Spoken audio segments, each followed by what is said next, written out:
Hello, good morning. I hope that everybody's well and that you've had a good week.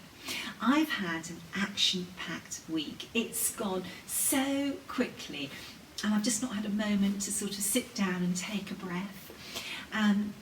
The dogs are fully recovered, they're no longer contagious, so on Thursday we went out and we had a fabulous walk with them and they were so excited to be out that they ran and ran and ran, and they did far more mileage than we did. What else has happened? It's just been crazy. I am still waiting on frames. The supply shortage for certain items is really, really bad. But I also believe that things, they are what they are and you just have to accept it, and it's always for a reason. So I am sort of being patiently impatient. My promise about releasing the PDFs that we brought out in lockdown as booklets, I have released the beautiful Mary Lock this week as a printed booklet. This sampler, deserves to have a beautiful booklet to sort of commemorate Mary and her achievements in stitching this truly beautiful sampler. It is gorgeous.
Who lives in Iceland, although she is an American.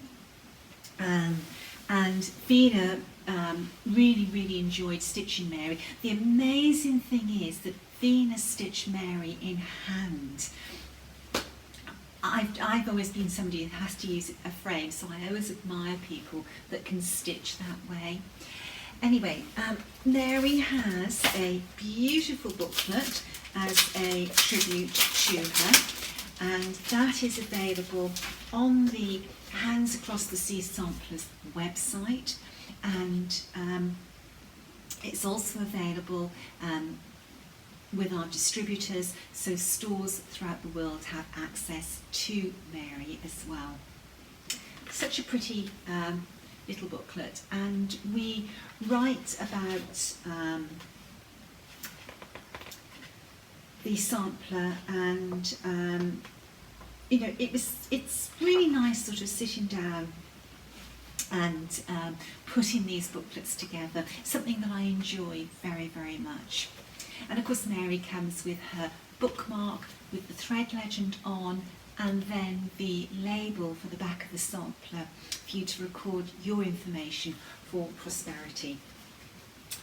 Okay, we have today released 2 new samplers, and I've been nagged for these samplers by needleworkers who are impatient to stitch them.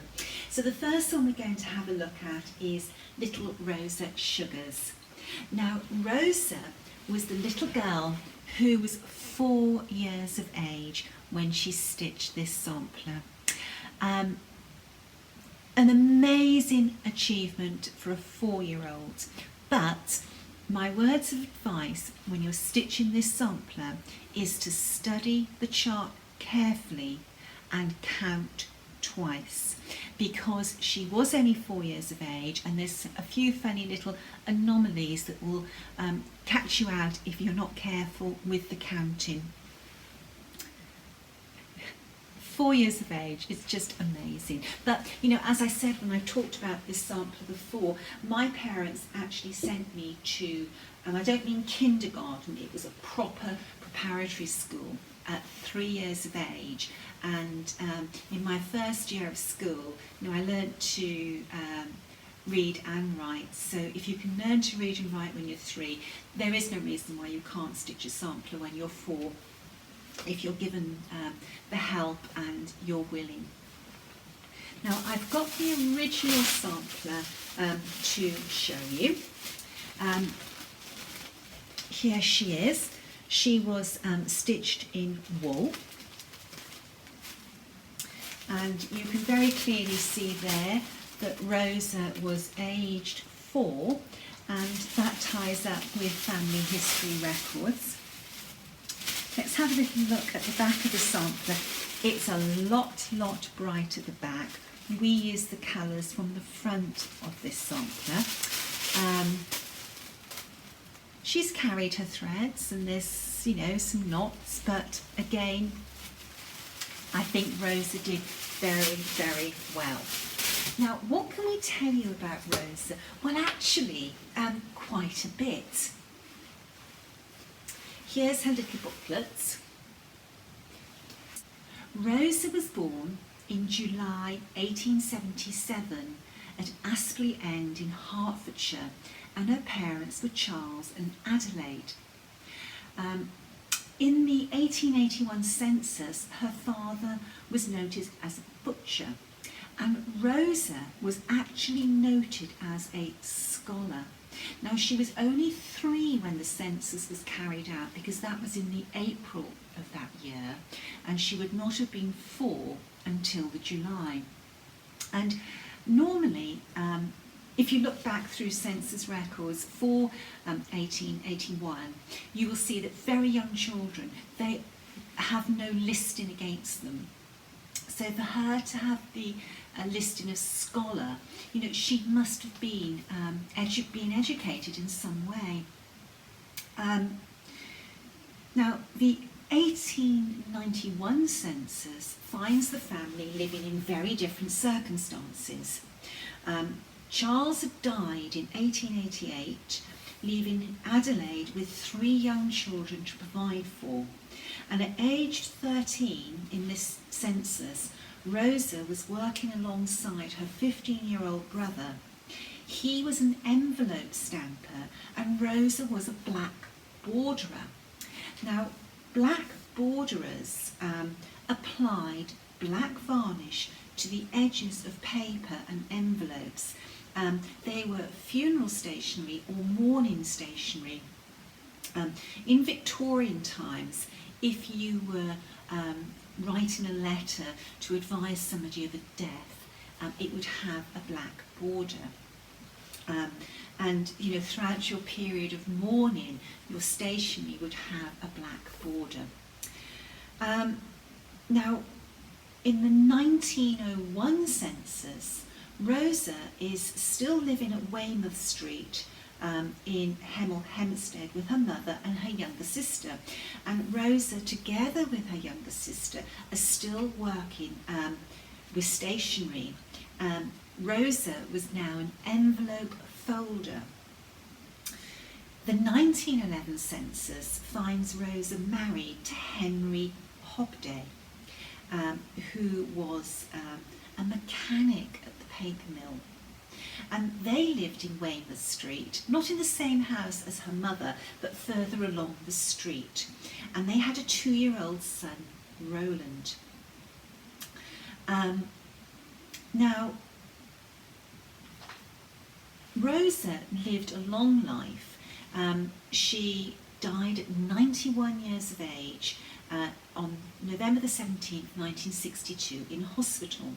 Her husband had died in 1959. Now, we don't know what Rosa's life was like, but we do know it must have been awful with her father dying, having to go out and work at a young age and work at a very monotonous job.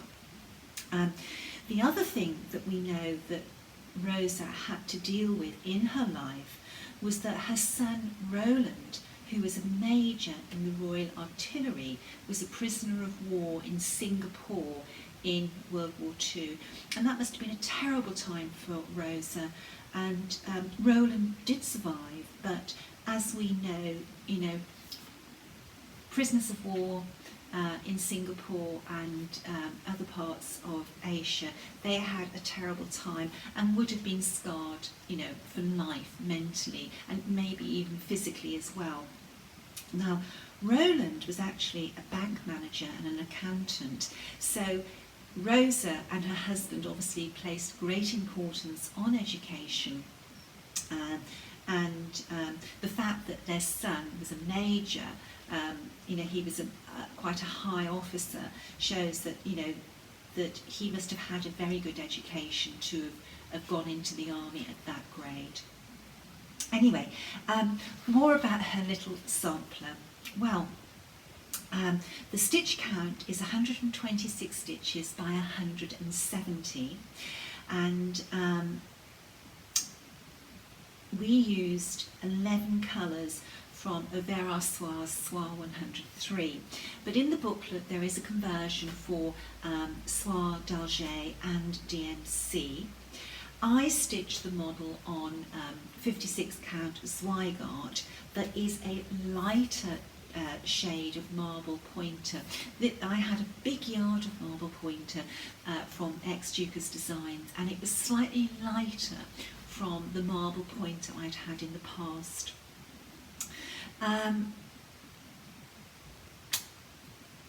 If you were stitching this on 14 count Aida, 28 count linen, it would be 9 inches by 12.14, and if you stitched it on 18 count Aida, 36 count linen, it would be 7 inches by 9.44.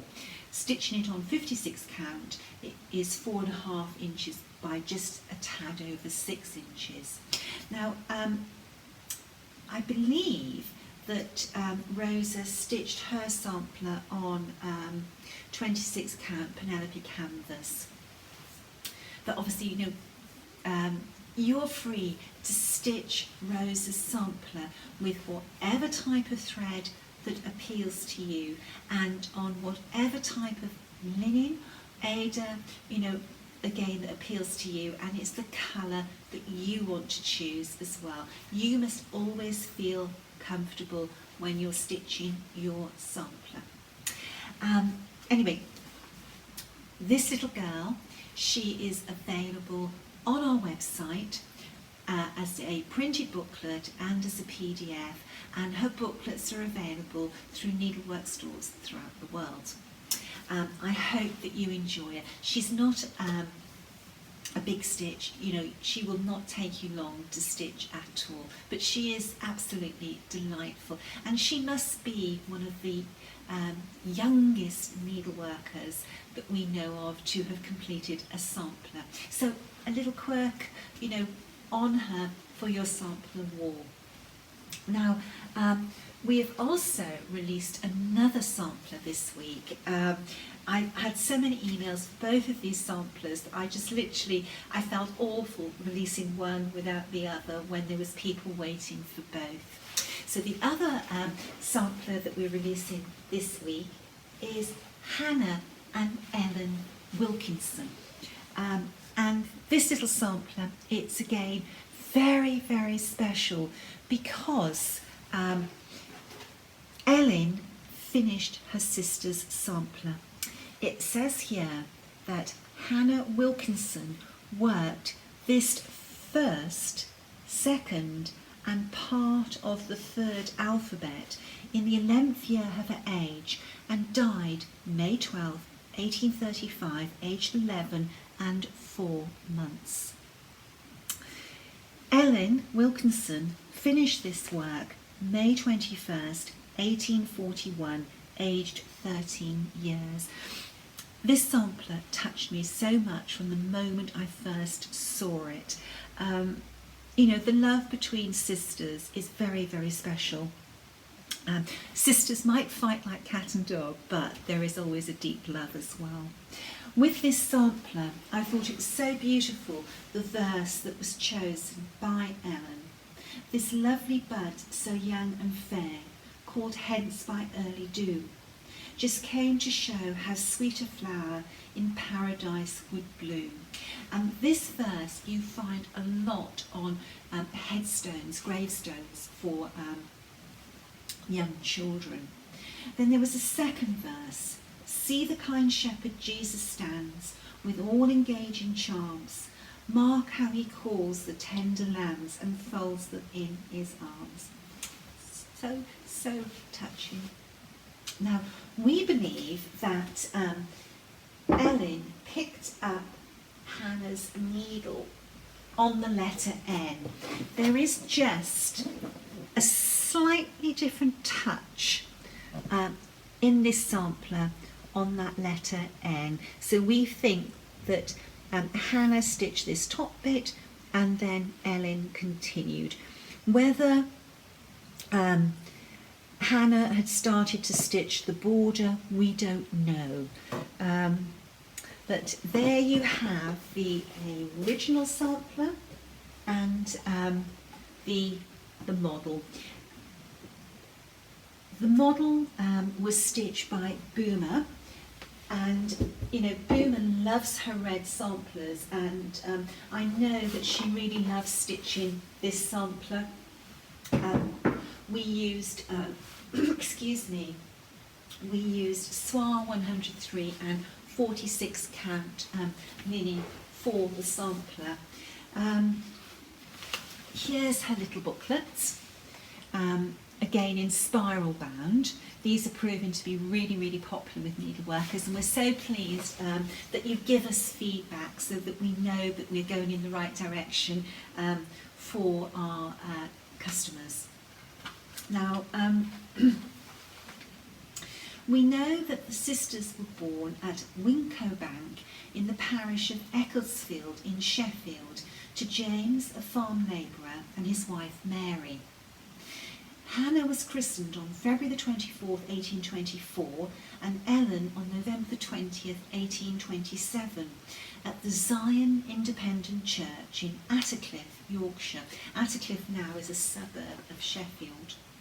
Ellen, obviously she records that Hannah worked the first, second part of the third alphabet, and it, you know, the sampler records little Hannah's death date.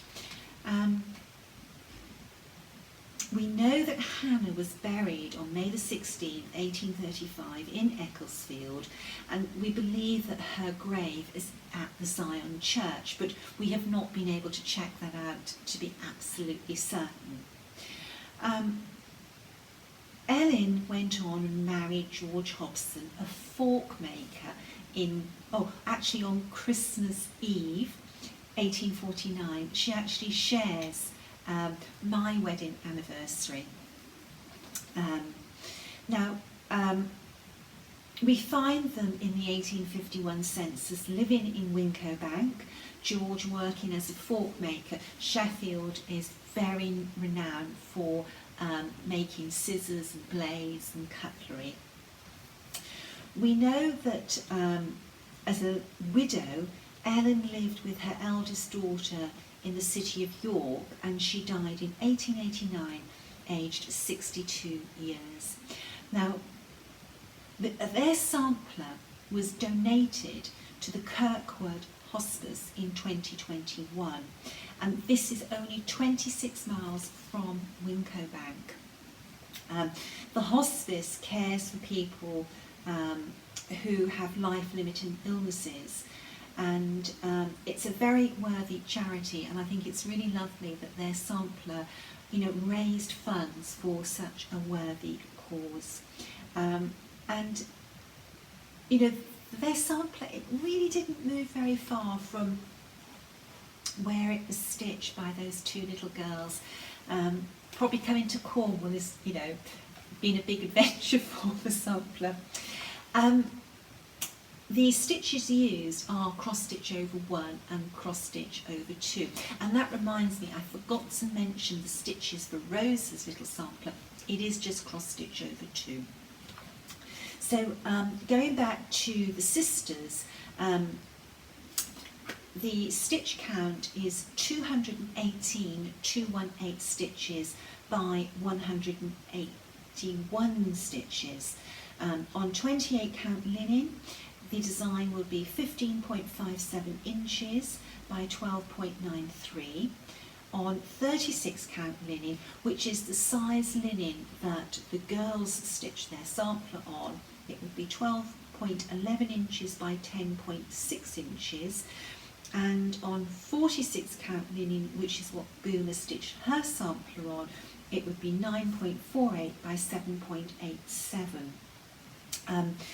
The original sampler was stitched with cotton. We stitched it with soie 103 from Overa soie, and we stitched it on 46 count marble pointer from Ex-Duca's Designs, but this marble pointer is a darker version, which I would say is really the usual dye lot that you get of marble pointer. Thread-wise, if you were stitching on 46 to 56 count linen, you only need 1 spool. If you were stitching with soie d'Alger with 1 thread from 36 to 46, you would require 2 skeins. If you were stitching your sampler, I should say, with 2 strands of DMC on 28 count linen, you would need 4 skeins of DMC. This little booklet is available on our website, and the sampler is available as an instant PDF download from our website. These booklets, they are already with our distributors, so you are able to buy these booklets from needlework stores around the world as well now. Gosh, that was a lot, wasn't it? A little bit more sort of housekeeping on what's going on. Eliza, Marth, Linfoot, for those of you who are joining us for the stitch along, if you want to get the discount on the kits, you need to do that within the next few weeks, because the discount is only available up to the end of this month. There are a lot of people going to be stitching this little sampler. Eliza is carrying on from Jane Fiddis Stitch Along. It's the same group on Facebook, being led by Sherry. The draw took place this week for the people who finished Jane, and the sampler that was the prize draw was won by Lucy and She is over the moon. Somebody has to win the draw prizes, and it could be you, but to stand a chance, you have to participate in these stitch-alongs. Okay, Jane Hopkins, thank you to everybody who has been so delighted and enthusiastic about Jane Hopkins. This is a very, very distinctive sampler, very joyous, very elaborate. I smile every time I look at this sampler. Anyway, thank you to everybody who has purchased either her booklet or her PDF. We have been truly overwhelmed with the interest in this sampler. The other sampler I have on display, oh gosh, this is a heavy sampler. This frame is so heavy. And it is Esther Blackwood, which is the stitch along for excuse me, traditional stitches. This is a limited edition chart, so now is your time to secure your copy. You can't get it through me. She is only available through Traditional Stitches, and go along to Traditional Stitches website. Janice has so much information available about Esther on there for you to read and enjoy. Again, this is a very distinctive sampler, and again, one that's going to really stand out on your sampler wall. I have limited space in my house now for hanging my samplers, and I am really thinking about what I'm stitching, because if I stitch something, I want to put it on the wall to look at, and I'm realising now that my wall space is becoming more and more limited. Now, I know you might think that's strange when you look at this room, but this room we do not hang needlework.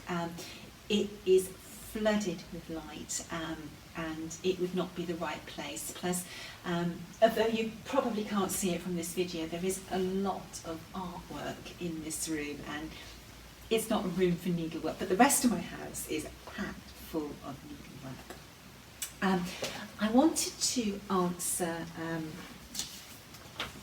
a question that I received from a gentleman who is an avid stitcher, and he wanted to ask about, did boys ever stitch samplers? Well, yes they did, and men did as well.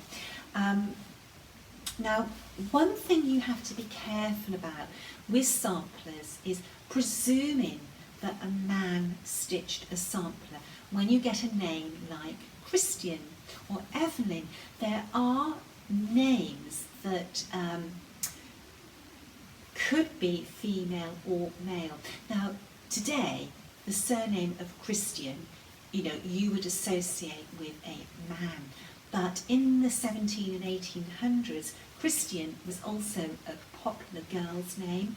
So, you do have to check out and make sure that, the person you found is actually a boy. But there are boy samplers, and I actually have a boy sampler which I'm going to be charting, and I'm going to be stitching myself. It's one that I want for my wall.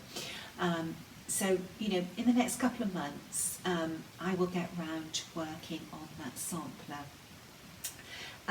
Okay. Oh, the other was a follow-up question. Assuming boys did stitch samplers, is there a reason that they stitched them? Well, you might have a little boy, maybe, that has an illness that confines him to his bed.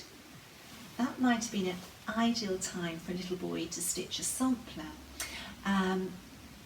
It might be that a little boy shared classes or his education in the very, very early years with his sister. So if his sisters were stitching a sampler, he stitched a sampler as well. You might have because there were male embroiderers as professional embroiderers. So it might have been a family thing. There's many, many reasons that boys would have stitched samplers. But I think probably, maybe, particularly in the 1800s, one of the main reasons might have been that the little boy wasn't very well, maybe not well enough to go to school, or was confined to bed for a long period of time. Okay. Let's have a look. Oh, I had an email from Kate, who lives in the Shetland Isles, and Kate asked me to say hello to her in a Flosstube video. So, hi Kate, I hope that you are well, and even though you're Scottish up in Scotland, I hope that you're supporting England today in the football match. What else? Oh, I tell you what, I had a really interesting question asked on Flosstube video, and that was, did the little girls who stitched these samplers follow a pattern, or did they make them up? And the answer is probably both. You would have had teachers that gave children set assignments that they had to follow stitch by stitch, but you would have also had many more needlework teachers that would have shown the little girls her sampler, taught them how to cross stitch, taught them how to work out a design, and the little girls would have sat down and created their own sampler inspired by their needlework teacher's sampler. You might have had teachers that, drew out the samplers for the little, like a governess who drew out a pattern on some fabric for a girl to embroider over. And you would have also had little girls who even worked freehand on their sampler and made it up as they went. We have holiday cottages here, and during the week I looked out of my kitchen window and I could look across to a patio outside one of the holiday cottages, and there was a man sat enjoying the sunshine and the view, and he was stitching. So I went out, I couldn't resist, and I said, excuse me, so I can't help but notice you are embroidering. Oh yes, he said, would you like to see? I said, oh yes, please. So he came over and he had two designs that he was working, and immediately I recognised what he was creating because of the shape. And anyway, he said to me, he said, these are pockets, and he went on to explain what pockets were. And when I said to him that I knew what a pocket was, he was so pleased. So we were stood there talking embroidery for absolutely ages. And anyway, he was embroidering these pockets. He'd actually done the front, and he was embroidering the back of the pockets because he and his wife do reenactments. So he was embroidering this pocket in sort of like a very authentic way for his wife's costume. And he was actually working this design completely freehand.